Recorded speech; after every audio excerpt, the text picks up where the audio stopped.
Luna des. And this is Creepypasta Radio. And we're live! Isn't that amazing? We are finally live. Spooky man. But we're gonna have a moment of silence, considering that I'm snowed in my house. And, well, because I have to power on my computer. So give me a couple minutes.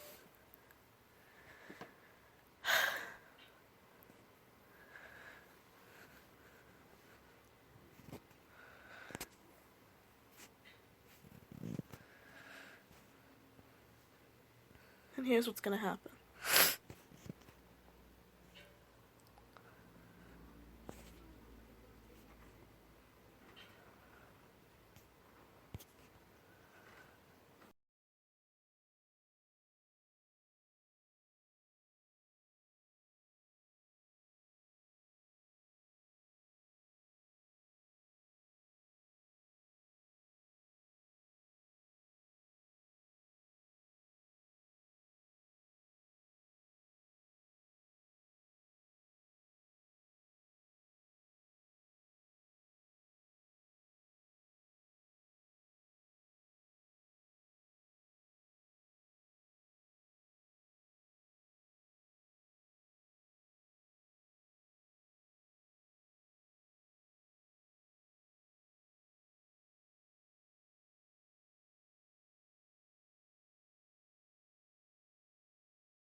Okay.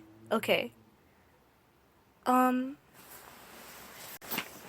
had to do some things before I came back on mic and everybody hear it. So, my live playlist is actually online. And because I took a nap before I did this, I have to actually sign in to my computer.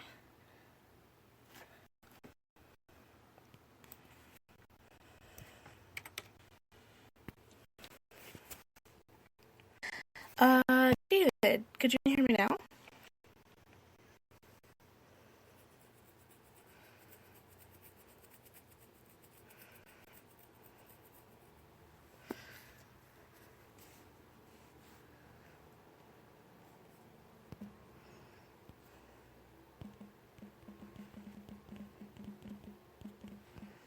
Okay.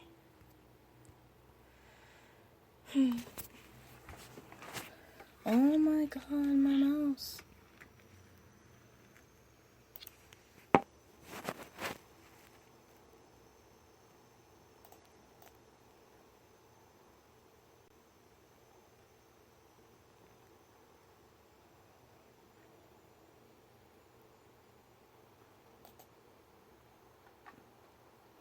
Yay! Loading.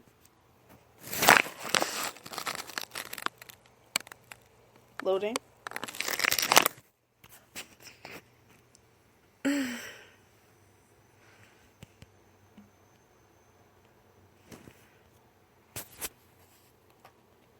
Oh no, don't update now. Had all an opportunity last week to update.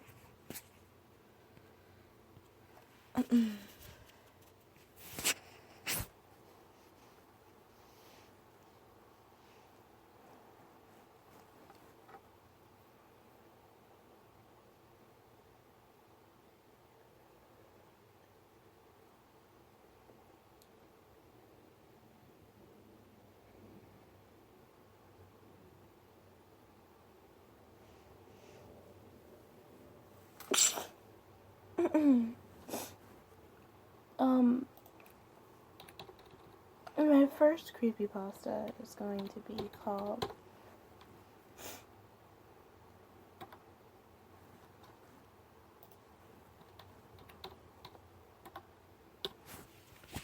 Okay, if this doesn't look the way I want it to, I'm gonna be really mad. I planned this for 4 hours, gosh darn it. It's finally working in my favor.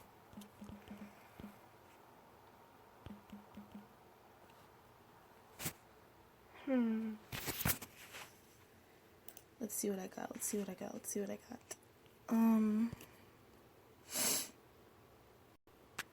Actually,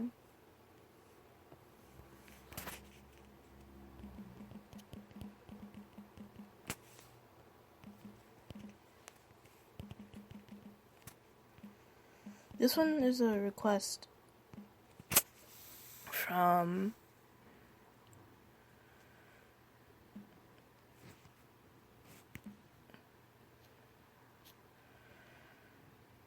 I'm going to be actually doing a request tonight from my good friend David.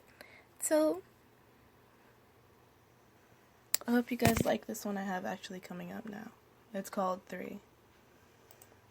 The rainy season began in early summer, and June had been no exception. It did not surprise the man when he had discovered rainwater dripping from his dining room.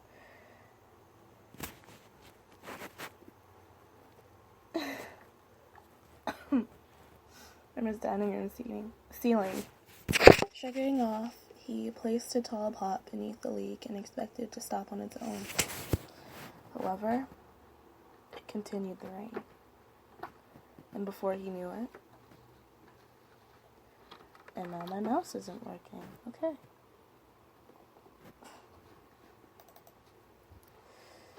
What a lifestyle. What a world. The pot would threaten to overflow.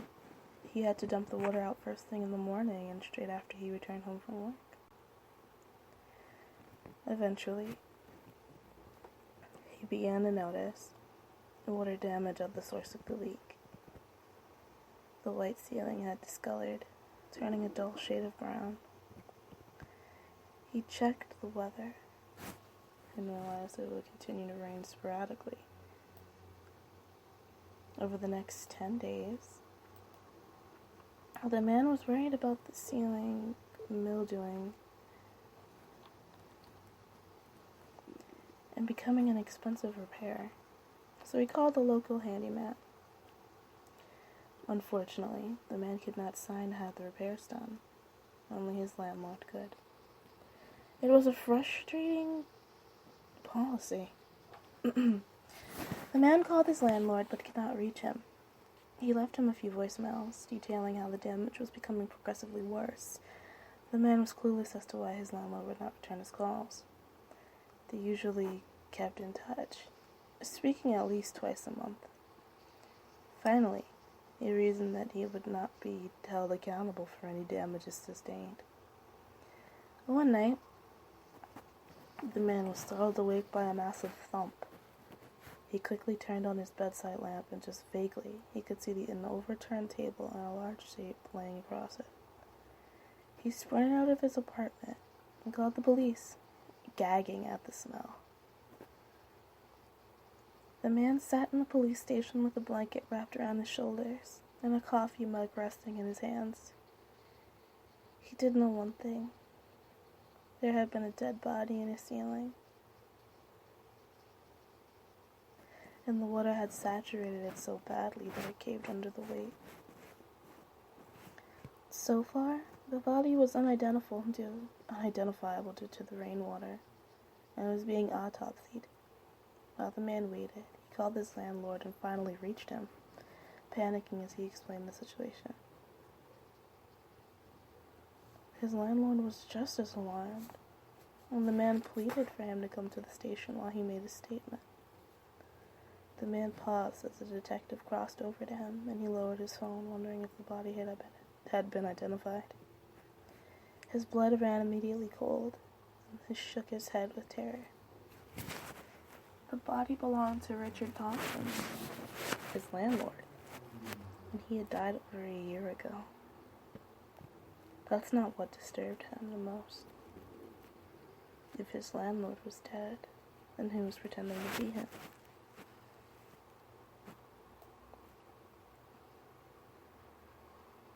Woot! Ex pasta! Yay!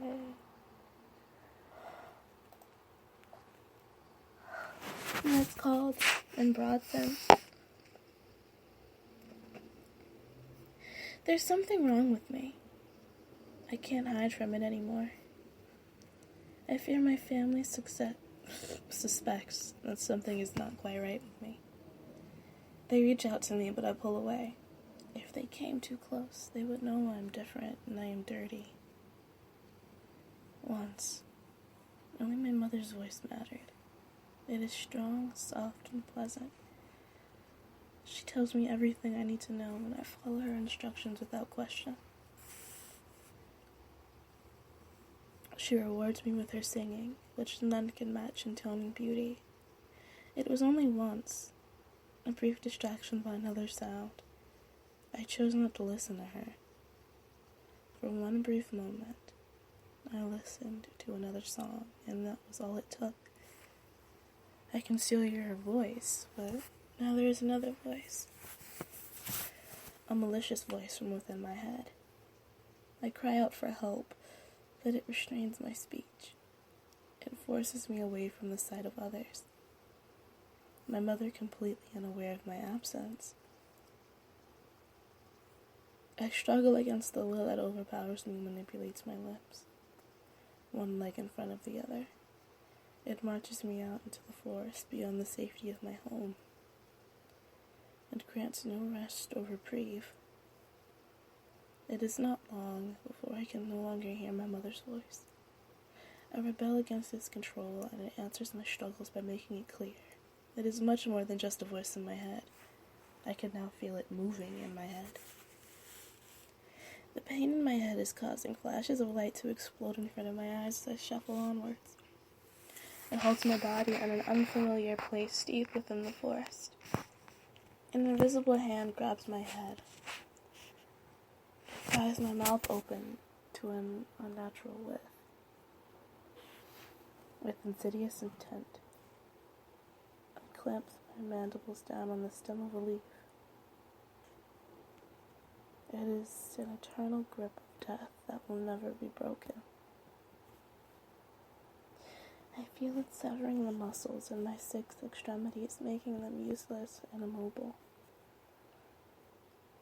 The pressure and pain build up in my skull, and the light grows dim before my eyes. Just before complete darkness falls upon me, I think I hear faint singing from my mother coming from the distance. I hear a comforting lullaby being sung as a fleshy stalk explodes in my head. It emerges from the shell that was its womb, glad to be freed from the constraints of its expendable vessel. Now all it needs to do is grow and wait. Soon its spores will appear and fruit all over its body. They are separate, but still one mind and one body.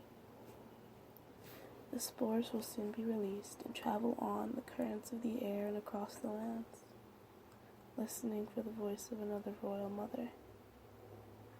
Their only desire is for her children to listen to its song instead of hers. Just a moment is all it needs. Oh, unilaterals only need to grow and wait.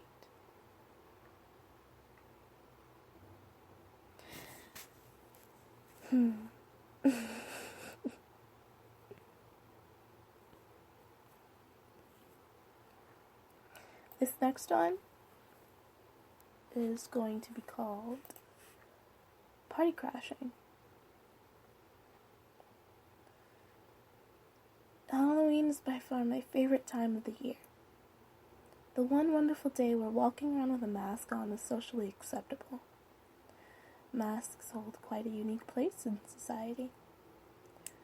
A mask can transform anyone into something else. Turn an actor into a character. The secret identity